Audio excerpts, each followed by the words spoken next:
來繼續來看第6屆監察委員的任期，7月31到期。副總統蕭美琴早起開記者會，宣布到第7屆正副院長甲委員的人選。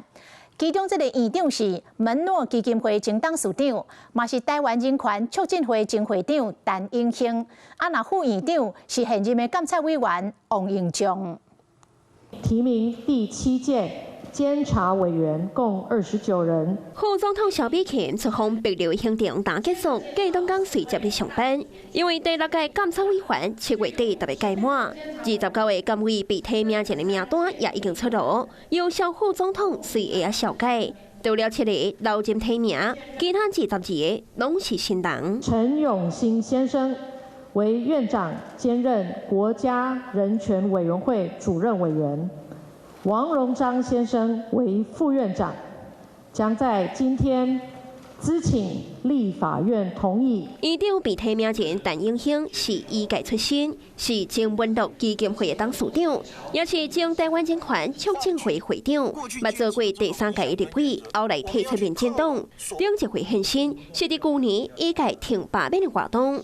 副院長被提名人王英將是現任的監察委員。長期參加社會運動甲新長者權利，捌代表民進黨擔任第6屆甲第9屆的立委。22個監委的被提名人也攏無簡單。邱泰源先生作為醫界代表之一的前衛副部長邱泰源，這屆也佇名單內。也有作為學界代表的民進黨廉政會主委邱正干，那樣背景人選是包括前國民黨立委廖婉珠，也有好市府時期前新北副市長謝清德。